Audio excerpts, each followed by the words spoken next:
Karimnagar parliament నియోజకవర్గ ఎన్నికల కార్యకర్తల సన్నాహక సమావేశాలు చొప్పదండి ఎమ్మెల్యే మేడిపల్లి సత్యం అధ్యక్షతన చొప్పదండి అసెంబ్లీ నియోజకవర్గ కార్యకర్తల విస్తృత స్థాయి సమావేశం ముఖ్య అతిథిగా హాజరైన మంత్రి పొన్నం ప్రభాకర్, ప్రభుత్వ వైపులో వేములవాడ ఎమ్మెల్యే ఆది శ్రీనివాస్, ధర్మపురి ఎమ్మెల్యే అడ్లూరి లక్ష్మణ్, హుజరాబాద్ కాంగ్రెస్ ఇన్ఛార్జ్ ఒడితల ప్రణవ్, మాజీ ఎమ్మెల్యేలు కోడూరి సత్యనారాయణ, ఆరేపల్లి మోహన్, వెలిచాల రాజేందర్, జిల్లా కాంగ్రెస్ నేతలు, ఇతర ముఖ్య నేతలు సమావేశానికి భారీగా హాజరైన చొప్పదండి అసెంబ్లీ నియోజకవర్గ కాంగ్రెస్ పార్టీ కార్యకర్తలు మంత్రి పొన్నం ప్రభాకర్.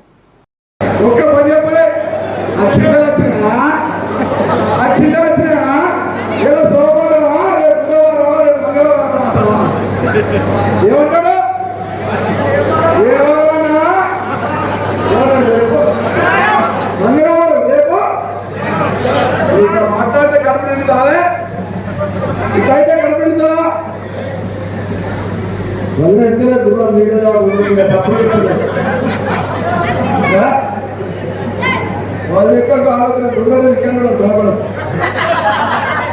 ఏ గుర్రెడ్డి కూడా ఎక్కడ రాలే చెప్తుంది సంసారాన్ని సత్యపోయి రైతులు దిక్కలు ఏ ట్రైనింగ్ కూడా ఎక్కడ ఇంకా అదేంటండి అమ్మా, దయచేసి ఒక్కసారి అర్థం చేసుకోండి.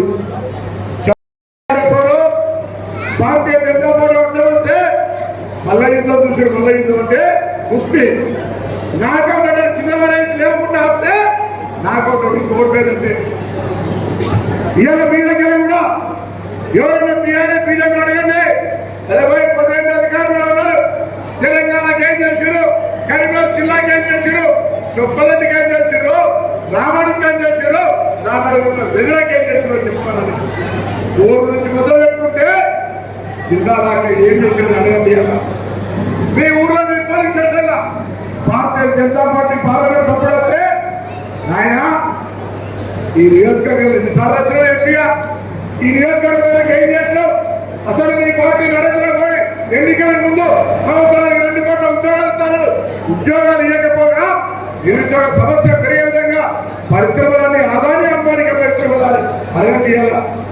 అంతేకాదు ఈరోజు నరేంద్ర మోడీ ప్రభుత్వంలో 15 లక్షల రూపాయల ఖాతాకి ఇస్తాడు.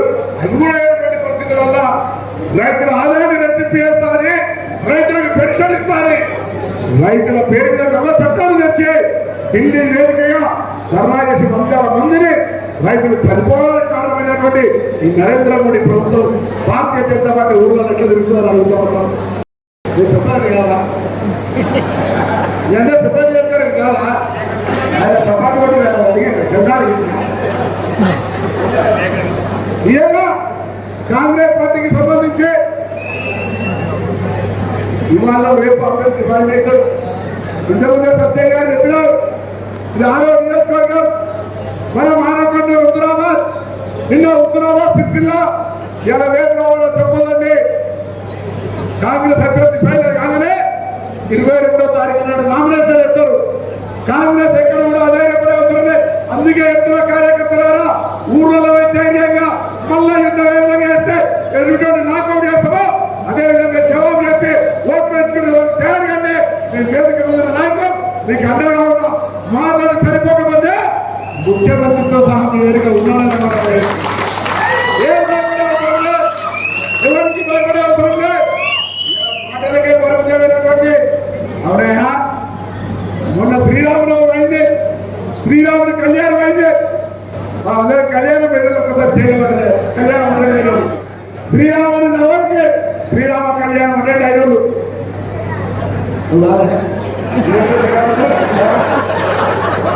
కళ్యాణం ఉండేది. మరి ఇంతమంది మేము అడ్డలేస్తే గుంట్లో ఒక్కడే శ్రీరాముని భక్తులే కావాలి. అరే దమ్ముంటే 5 ఏళ్ళ ఎంపీ ఏం చేసినా చెప్పు, 10 ఏళ్ళ నరేంద్ర మోడీ ఏం చేసినా చెప్పు. ఇంత పెద్ద రాముని ఫోటో పెట్టి ఇంత గుండు ఫోటో పెట్టి ఉంటారు. అరే నేను చెప్తాను, ఎక్కువ ఇదిగా పనులు చెప్పా. నేను తెలంగాణ కోసం మీ ఎంపీగా మీ ఆశీర్వాదంతో పార్లమెంట్కి వస్తే ఆనాడు ఢిల్లీ వేదికగా పార్లమెంట్ తెలంగాణ కోసం పెట్టారు. దమ్ముంది శాసనసభ్యులలో టీఆర్ఎస్ అంటే అనేకమైనటువంటి కుట్రల్ని అసెంబ్లీలో ఎదుర్కొంటూ అందరం ఒక్కడే అనుకోనా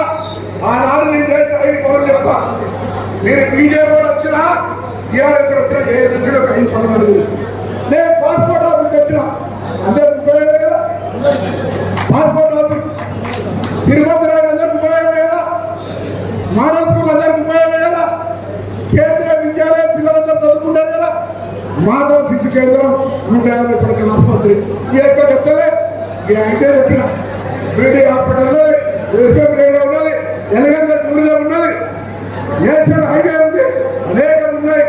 5 పనులు చెప్పిన తెలంగాణ ఉద్యమంలో కొట్టాలనుకుంటా కూడా ఆఖరికి మనిషి అంటే ఒక మానవత్వం ఉండాలి. ఈ నియోజకవర్గంలోనే కొండగట్టు దేవాలయం దగ్గర బస్సు ప్రమాదంలో 60-70 చనిపోతే కూడా కలిసి చూడడానికి రాజపడే ముఖ్యమంత్రి ఉంటే ఇది ఒక మానవత్వం చెప్తామయ్యా. ఆ సభ్యుడు వినోద్ కుమార్ గారు ఇంతకు ముందే ఈ జిల్లాలో లేనట్టుగా బయటికే వచ్చిండు. ఆనాడు తెలంగాణ ఎన్నికల పేరు మీద ఒకసారి గెలిపిస్తే ఇక్కడే గబ్బిలకి పట్టుకుంటున్నాడు. ఈసారి దాన్ని కూడా పోగొట్టి వెళ్ళవలసిన అవసరం ఉంది, మనం పెట్టే అవసరం లేదు, దానికైతే కూలిపోతా ఉంది. భారతీయ జనతా పార్టీ టీఆర్ఎస్ పార్టీలకు సంబంధించి వాళ్ళు కొట్టుకోవాలి 2-3 స్థానం కొరకు అలా దయచేసి మీరంతా మీరు ఒకరే కొడుతూ ఉన్నా చాలా సేపు అయింది. మేము కూడా వేదరాల నియోజకవర్గం చూసుకొని ఇక్కడ వచ్చాడు కొద్దిగా ఆలస్యమైంది. ఇక్కడ ఉన్న కొద్దిగా అనేక మంది అనేక రకాల చెప్పే కార్యక్రమం అంతా కూడా సౌండ్ అంతా మన ఊర్లలో చెప్పేదంతా తయారై ఉన్నాం. మీరు ఒకటే కొడతారు దయచేసి, మీరు ఎప్పుడు కూడా అదే చెప్పే అవసరం లేదు. కాంగ్రెస్ పార్టీ ఇన్ని కార్యక్రమం చేసింది, భారతీయ జనతా పార్టీ కార్యక్రమాలు చేయలే. టీఆర్ఎస్ పార్టీ 60,000 కోట్ల అప్పుతో ఏర్పడిన తెలంగాణలో 7 లక్షల కోట్ల అప్పు చేసింది. తెలంగాణను అప్పుల రాష్ట్రంగా మార్చింది. ఆ విధంగా ఉన్నటువంటి పరిస్థితుల్లో ఇప్పుడే చూడండి సత్యంగా చెప్పినారు. వాస్తవంగా ఈ వర్షము అది వస్తుంది. కాంగ్రెస్ టీఆర్ఎస్ కారణమా? ప్రకృతి పోయే వర్షాకాలం వర్షం పడకపోతే ఈసారి కరువు వచ్చింది. అయినా ఉన్న నీళ్ళలో మేనేజ్మెంట్ చేసి కొట్లాడి సత్యం గారు నాయకుల గారికి రిక్వెస్ట్ చేసి నాకు తెలియలే, నాకేమి ఇచ్చిన లేకపోయినా నా రైతులకు నీళ్ళు ఇవ్వాలని నీళ్ళు ఇప్పించింది. ఇలా మీరు గౌరవం కాపాడాల్సిన అవసరం ఉంది. ఈ నియోజకవర్గంలో 327 బూత్లలో బూత్కు 100 కూడా 32,000 50,000 మెజార్టీ తక్కువగా ఉన్నా ఈ చెప్పదల నియోజకవర్గం మెజార్టీతో గట్టిగా చెప్పడం. ఒకవైపు నియంత్రణ నరేంద్ర మోడీ, మరొక వైపు మానవతావాది రాహుల్ గాంధీ. తండ్రిని కోల్పోయి నాయనమ్మను కోల్పోయి దేశ ఐక్యత వరకు ప్రాణాలర్పించినటువంటి త్యాగాలను మనం తీరస్తే కట్టుకున్న భార్యను కూడా ఎవరు ఉంచుకోలేనటువంటి వ్యక్తి. ఈ దేశం కోసం నేను గొప్ప పనులు చేస్తున్నా చెప్పే నరేంద్ర మోడీ పదహైదు వర్గాల నాయకులు నాకు అర్థం కాలే. దేశంలో రిజర్వేషన్లకు సంబంధించి కులాగాల సర్వే వస్తే దాన్ని సుప్రీంకోర్టులో అభ్యర్థి వ్యతిరేకిస్తాడు. దరిద్ర వ్యతిరేకి అవునా కదా? 100% ఎవరైనా పొరపాటున దళితుడు బీసీ వ్యాపారస్తుల పార్టీ రాజస్థాన్లో ఇక్కడ ఉన్నటువంటి వ్యాపారస్తుల పార్టీ మన దగ్గర పొరపాటున రాముడి పేరు అన్నాడు కేసీఆర్ గారు. కేసీఆర్ ఏమన్నా అరే నేను యాగాలు చేస్తా, ఇన్ని పూజలు చేస్తా, నేను ఇంత పెద్ద హిందువును, నాకంటే కూడా హిందూ గారు పొందుగాలన్నా దాన్ని హిందూ గారు పొందుగా తెలిసి ఏం చేసినా హిందూ పొందంటే ప్రసాద్ స్కీమ్ సెంట్రల్ గవర్నమెంట్ దేవాలయాలు ప్రజలకి పథకం పండగడికి వచ్చినాడే వచ్చిందా? ఎవరో వచ్చిందా? ధనపురి వచ్చినాడే కాళేశ్వరం ఏమి ముగ్గురికి వెళ్ళదు. వేములవాడ కొండగట్టు ధనపురి ఏమి ముగ్గురు దేవాలయాలు ఎమ్మెల్యేలు వెళ్ళారు. ఏ ఒక్క రూపాయలు పైసలు అచ్చా పైసలు చెప్తే అక్కడ చెప్పి హామీ ఇచ్చేది. కానీ అయ్యా అందుకే ఏ ఊర్లో ఏ బీజేపీ తలెత్తుకొని తిరిగినా, ఏ టీఆర్ఎస్ తలెత్తుకొని తిరిగినా ఆ తల వచ్చే విధంగా మీ జవాబు ఉండాలి. ఉంటుందా? ఏ ఉంటుందా? ఉంటుందా? దమ్ముందా? మనం గట్టిగున్నామా లేదా? మనం పని చేసినామా లేదా? ఊర్లలో జవాబు చెప్పాలి. ఏ చెప్పాలనే రోజు ఏ ప్రభుత్వానికి కూడా పెడతాం.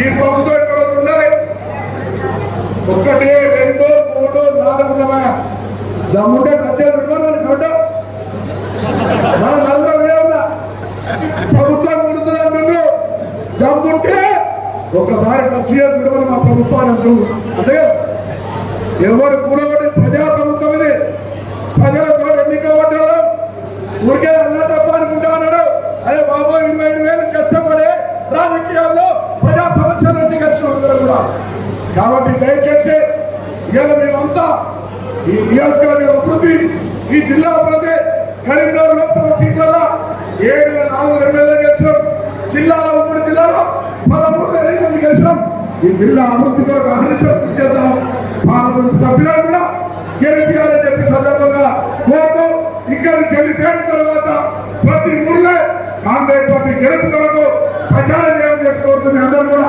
నమస్కారం చెప్తున్నాను.